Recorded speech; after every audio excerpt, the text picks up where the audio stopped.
There is an ancient Indian saying: a man who chases two rabbits catches neither. Strange, isn't it? Today, millions of people are chasing hundreds.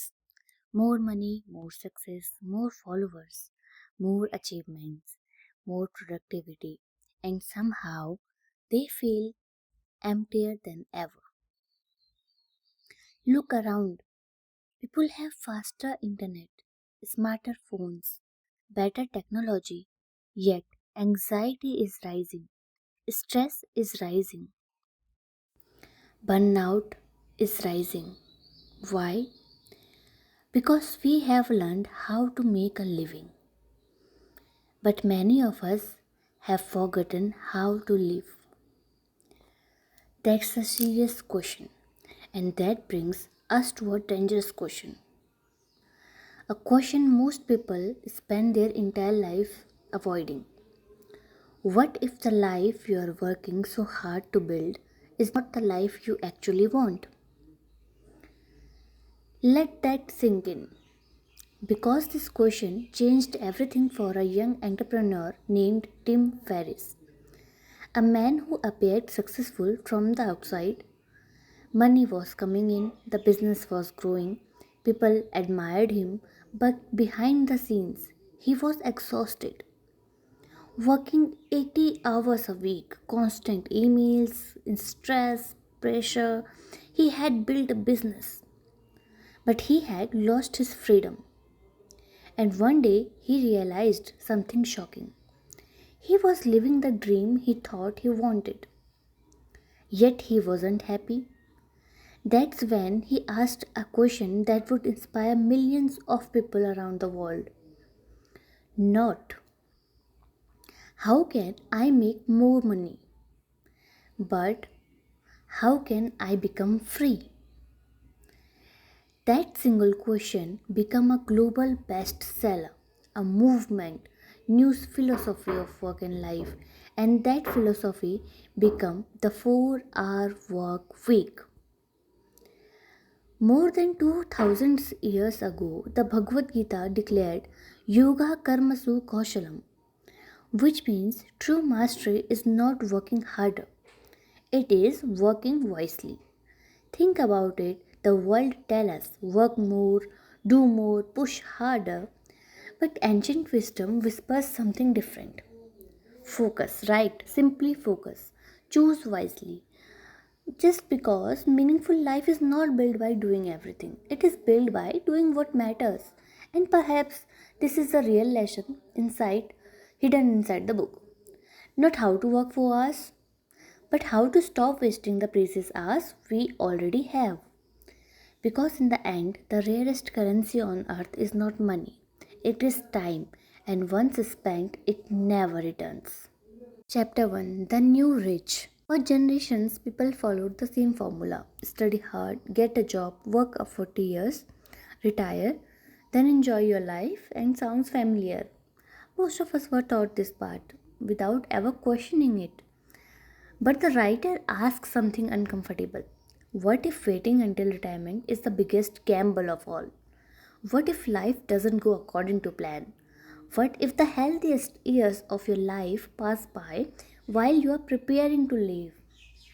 Imagine buying your favorite dessert, placing it in the refrigerator, and telling yourself, I will eat it 40 years from now.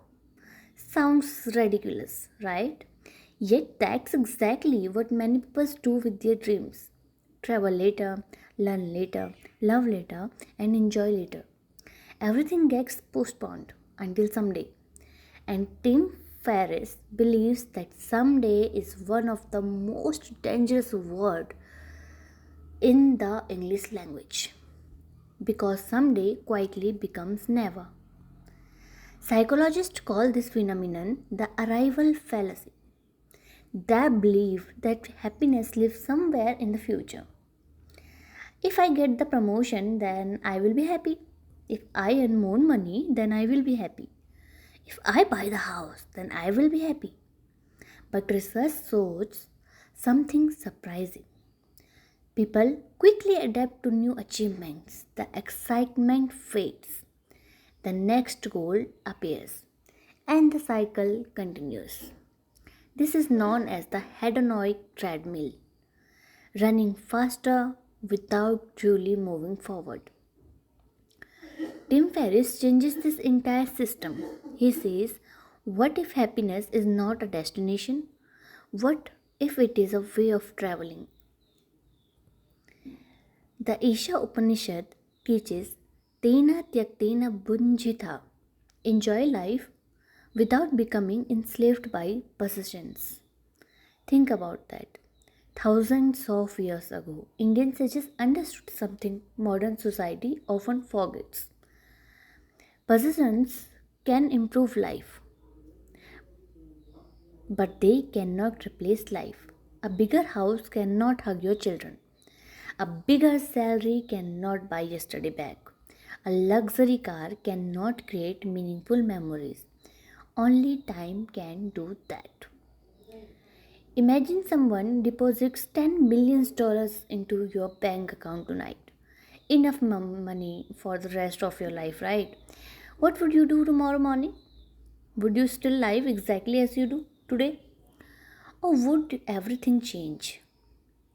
The answer reveals something important. It reveals whether you are living by choice or living by default.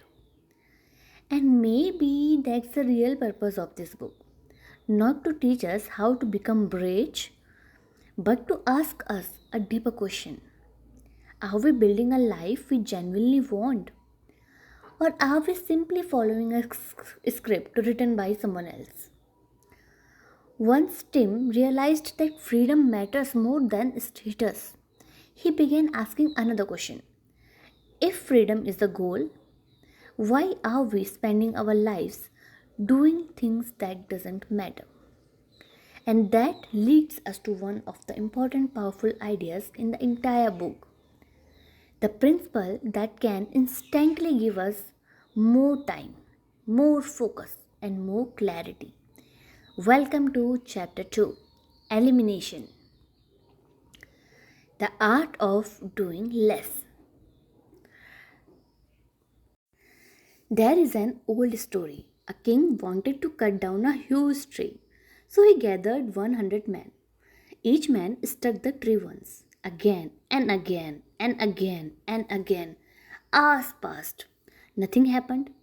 Then an old woodcutter arrived. He examined the tree carefully, raised his axe, and struck the same spot repeatedly. A few minutes later, a tree fell. The difference was not effort, the difference was focus. I repeat, the difference was focus. And then is exactly what Tim wants us to understand. Success is not about doing more things.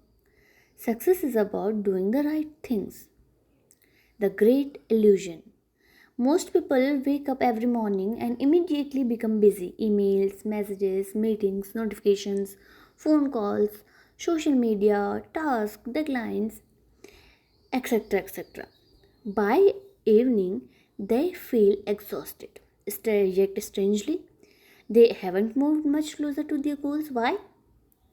Because activity and achievements are not the same thing. Imagine you had only 2 hours to work every day. Not 9, not 10, only 2. What would you focus on? Think carefully because the answer reveals what truly matters. Tim says something powerful. Being busy is often a form of laziness. At first, that sounds ridiculous. But look closer. Sometimes people stay busy because busyness feels safe. It helps us avoid difficult decisions, difficult risks, and difficult priorities. The 80-20 principle. One of the most important ideas in this book comes from an Italian economist named Vilfredo Pareto. He noticed something strange. Around 80% of results often come from 20% of causes. This pattern appeared everywhere in business, in economics, in relationships, even in nature. Tim applied this idea to life. and what he discovered changed everything. Imagine you own a small business. You have 100 customers. After analyzing the numbers, you discover something surprising. 20 customers generates 80% of your income. How? The other 80 customers creates most of your stress, most of your complaints, most of your problems. What would happen if you focused on the 20? Your income stays high, your stress drops, your freedom increases. The same principle works everywhere. 20% of your books may teach you 80% of what you know. 20% of your habits may create 80% of your success. 20% of your relationships may create 80% of your happiness. Now stop for a moment. Ask yourself, what is the 20% in my life? And what is the 80% that I need to let go? The human brain loves completion.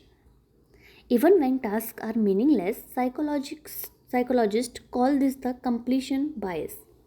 We enjoy checking boxes, answering emails, cleaning inboxes, finishing small tasks because completion creates a tiny dopamine reward. It feels productive, even what it isn't important.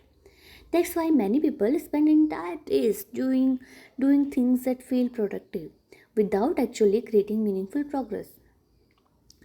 Tim challenges us to ask a different question. Not what should I do next, but what can I remove? Because clarity is not created by adding more. Clarity is created by removing distractions. There is a beautiful teaching from the Yoga Sutras.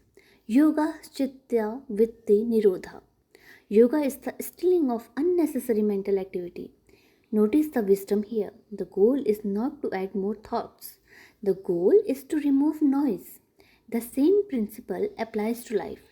The goal is not to fill every moment. The goal is to focus on what truly matters. Today we consume more information in a single day than many ancient people consumed in a lifetime. News, videos, posts, messages, updates, alerts, endless streams of information. Yet many people feel more confused than ever. Why? Because information is not wisdom and attention is limited. Every notification steals a little piece of it. Imagine trying to read a book. Every 30 seconds, someone taps your shoulder. Look at this, check this, read this, watch this. Could you focus? Of course not. Yet, this is exactly how many people live. Every single day. Before consuming information, ask yourself, will this improve my life? Will I use this information? Will this matter a week from now? If the answer is no, ignore it without having any guilt, without apology, without fear. The most successful people are not information collectors, they are decision makers. Most people think freedom comes from doing more. Tim Ferriss discovered the opposite. Freedom comes from doing less. Less noise, less distraction, less unnecessary work, less meaningless obligations. Because every time you say yes to something unimportant, you are saying no to something important. And once Tim learned how to eliminate the unnecessary, he asked an even bigger question. What if some of the remaining work could disappear entirely? What if system could work while you sleep? What if technology could buy back your time? And that leads us to one of the most transformative chapters in the book. Welcome to chapter 3, Automation. Making money without selling your life. Imagine a farmer. Every morning he walks to a river, fills 2 heavy buckets with water, carries them back home again and again and again, every single day for years. One day a traveler asks him, "Why don't you build a pipeline?" The farmer laughs. "I don't have time." The traveler smiles. You don't have time because you never build the pipeline. Pause. Think about it.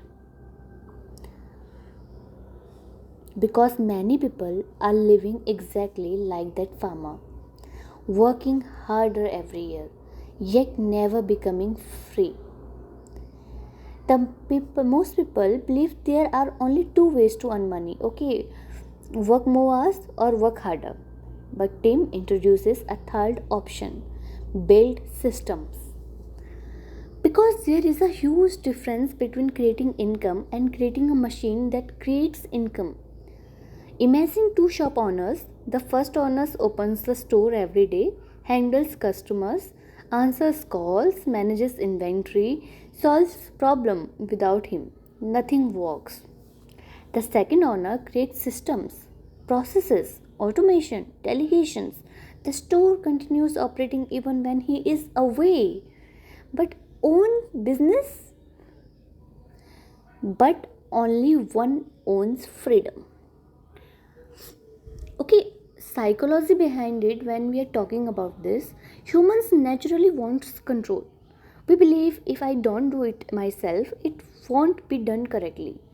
Psychologists call this control bias. The problem, it keeps people trapped because they become the bottleneck. Everything depends on them, and eventually success becomes exhaustion. Tim says something powerful: focus on being productive instead of busy, because busy people often creates jobs. Productive people creates systems. Let's talk about something almost everyone experiences: email, messages, notifications. Most people check them constantly: morning, in afternoon, in evening, before sleeping, after walking. Each interpretation seems small, but neuroscience reveals something fascinating. When your attention is interrupted, your brain takes time to refocus. This is called attention residue. Part of your mind stays stuck on the previous task, which means every notification silently steals energy, not just seconds, mental energy. What if your biggest productivity problem isn't lack of effort? What if it's too many interpretations? Many people misunderstand automation. They think it means avoiding work. It doesn't. Automation means eliminating repetitive work so you can focus on meaningful work. Think about modern life. Your washing machine works while you rest. Your GPS guides while you drive. Your online banking operates while you sleep. Technology is already buying back your time. The question is, are you using that time wisely? The Bhagavad Gita teaches us Karmanye Vadhikaraste Ma Phaleshu Kadachana. You have control over your actions, not over every outcome. The teaching contains an important insight. Focus your energy where it matters. Do not waste it on things that can be systemized, automated, simplified, or delegated. Tim is not obsessed with money, he is obsessed with freedom. Money is simply a tool, a vehicle, a means to an end. Because there is a question hiding beneath every financial goal, a deeper question. I want $1 million. Almost people say, but why? Usually the answer is not money. The answer is freedom, security, experiences, time, choices. Money is rarely the destination. It is often a bridge. A wise teacher once asked his students, what is the most valuable asset in the world? Some answered gold, some answered land, some answered knowledge. The teacher smiled and replied, time? Because every other asset can be regained, time cannot. Tim would agree. The richest person is not the one who earns the most. The richest person is the one who controls the most hours of his own life. Automation is not about escaping responsibility, it is about eliminating unnecessary responsibility. It is about creating systems that serve your life instead of creating a life that serves your system. And once Tim learned how to automate, he discovered something even more valuable: more valuable than productivity, more valuable than efficiency, more valuable than money itself. And that is freedom. The freedom to live anywhere, work anywhere, any design life on his own terms. And that brings us to one of the most revolutionary ideas in the entire book. Welcome to chapter 4, Liberation. Escaping the invisible prison. There is an old story from our country. A bird was born inside a golden cage. The cage was very beautiful, safe, comfortable. It had food, water, protection, everything.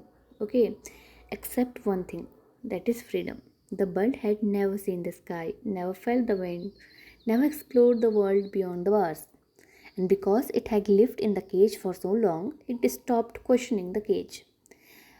Because many people live exactly this way, not in cages but for iron, made of iron. Not in the cages made of iron, but in cages made of habits, expectations, fears, and routine.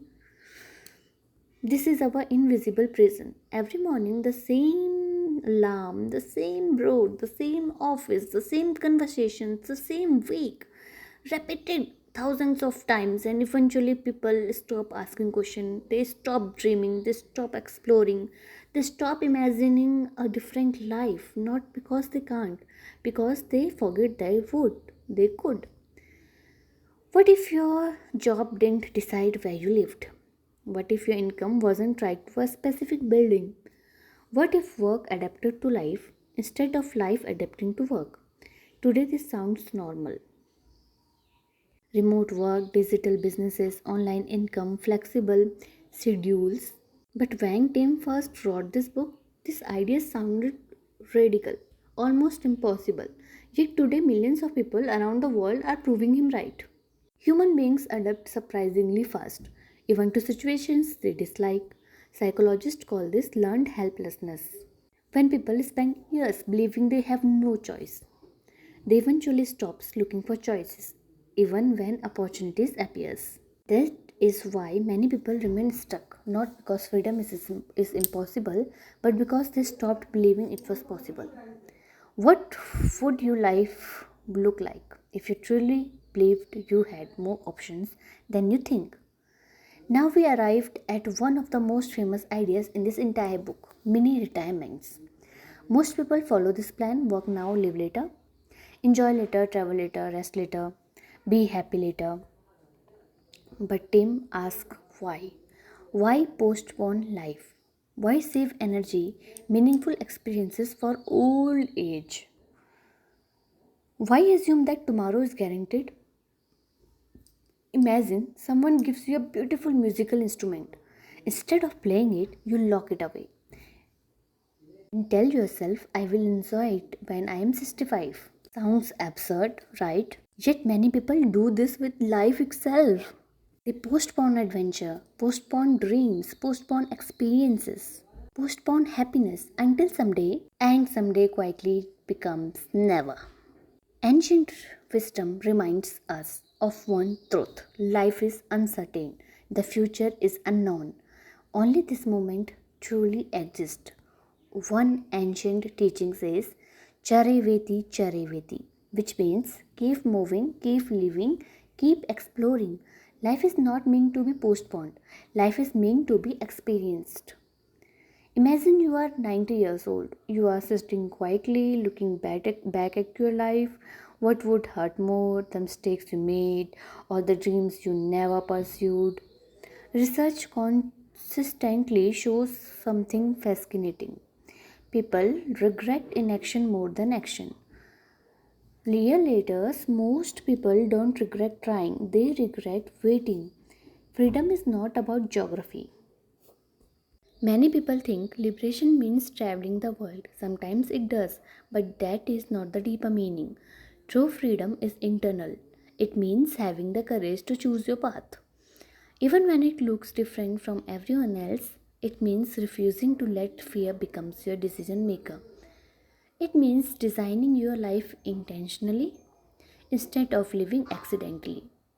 The greatest prison is not a place, it is a life you never chose.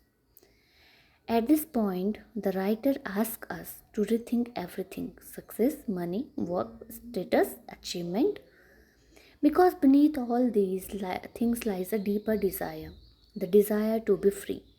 People don't actually want millions of dollars, they want what they believe. Millions of dollars will give them freedom, experiences, peace, choice. Money is not the destination, but the freedom is. Liberation is not about escaping the work, it is about escaping unnecessary limitations. It is about reclaiming ownership of your life, your attention, your energy, and ultimately your life. But freedom creates a new challenge, a challenge many people never expect. Because once you stop following society's script, you must create your own, and that can be terrifying. Which leads us to one of the most profound chapters in this book.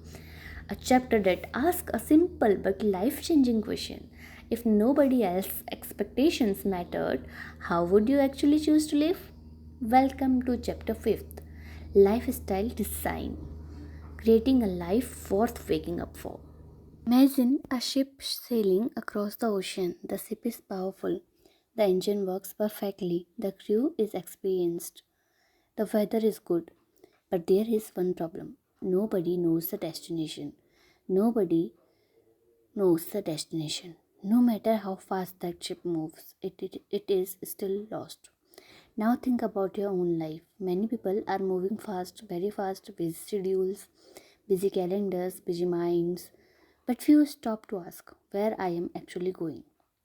Most people spend years designing a career but spare very little time designing a life. They know their salary goals but not their happiness goals. They know their job title but not their purpose. They know what they do but not why they do it. And slowly, life becomes a checklist, not an adventure. If money were no longer a problem, how would you spend your days? Not your weakness, not your vacations, your life. What would you learn? What would you live? What would you spend time with? What would make you feel alive? Take a moment, because most people have never seriously answered these questions. Psychologists have discovered something fascinating. Human beings are terrible at predicting that will make them happy. We assume more money will make us happy, more status will make us happy, more success will make us happy. Sometimes it does, for a while, then the mind adjusts, the excitement fades, and a new target appears. This cycle is called the hedonic adaptation effect. We get what we wanted, then immediately start wanting something else. Tim encourages us to break this cycle, not by chasing more, but by becoming clear. There is a profound teaching from the ancient wisdom. Yatha drishti tatha srishti. As your vision, so becomes your world. Think about that. Your future is shaped by the picture you hold in your mind today. If your vision is unclear, your path becomes unclear. If your vision belongs to someone else, your life slowly becomes someone else's dream. A wise teacher once asked his students, what is the difference between a successful person and a fulfilled person? The students gave many answers: money, status, power, influence. The teacher smiled and said, a successful person gets what they wanted. A fulfilled person wants what truly matters. There is a difference, and that difference changes everything. One of Tim's most powerful exercises is called dreamlining, not goal setting. It's dreamlining, because goals often focus on achievement, dreams focus on experience. Ask yourself, what experiences do I want? What skills do I want? What adventures do I want? Who do I want to become? Notice the shift. The focus moves from possessions to possibilities, from things to experiences, from ownership to living. Imagine reaching the end of your life and realizing you achieved everything society wanted, but never become the person you wanted to become. That is the danger of living unconsciously. Lifestyle design requires courage because society rewards conformity. People understand school, job, promotion, retirement, but when you choose a different path, question begins. People doubt you, criticize you, question your choices, and that's okay because every meaningful life eventually looks different. The moment you stop living for approval, you begin living for purpose. Tim is not trying to teach people how to work less. He is teaching people how to live more. Because in the end, nobody wishes they had spent more time checking mails. Nobody wishes they had attended more meetings. Nobody wishes they had worried more. People wish they had loved more, experienced more, created more, lived more. Lifestyle design is not about escaping responsibility. It is about consciously choosing responsibility, choosing what matters, rejecting what doesn't, and creating a life that feels aligned with your deepest values. But even after discovering the life we want, one obstacle still remains. The obstacle that stops more dreams than failures ever could. Fear. Fear of criticism. Fear of uncertainty. Fear of looking foolish. Fear of losing. And Tim believes that until we confront fear, freedom will always remain out of reach. So, before we can truly design our lives, we must first understand the hidden force controlling them. Welcome to Chapter 6, Fear Setting, the exercise that changed life, Tim's life. For the solution, he asked three simple questions. What's the worst that could happen? If it happens, can I recover? What happens if I never try? And suddenly the fear becomes smaller, the opportunity becomes bigger.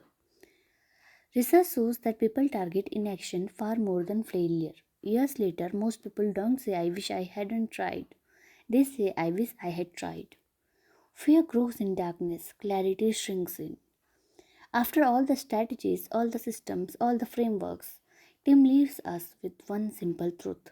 Life is happening now, not after retirement, not after the promotion, not after you become rich, not someday, now. It's now. Now. The goal is not to escape work. The goal is to create a life where work supports living. The goal is not to collect money. The goal is to collect freedom. The goal is not to become busy. The goal is to become intentional. More than 2000 years ago, the sages of India said, Uttistha Jagrata Prapya Varan Nibodhata. Arise, awake, and stop not until the goal is achieved.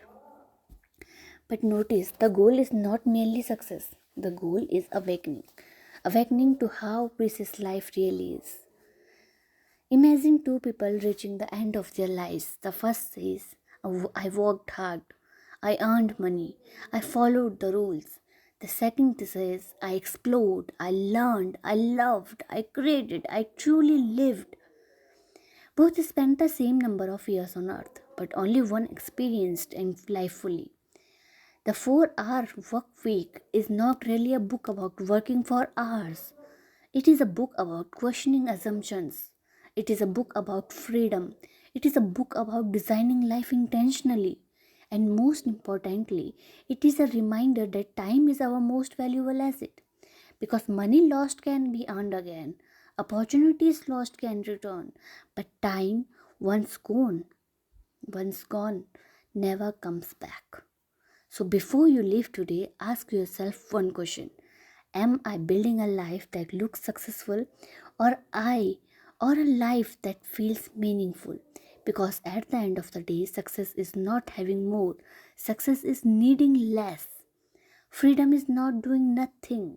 Freedom is choosing what matters. And true wealth is having the courage to spend your life on things that are worth your life. Thanks for Thank you for listening, and remember, Don't just earn a living, create a life worth living. The richest person is not the one who has the most money. The richest person is the one who owns their time. The writer Tim.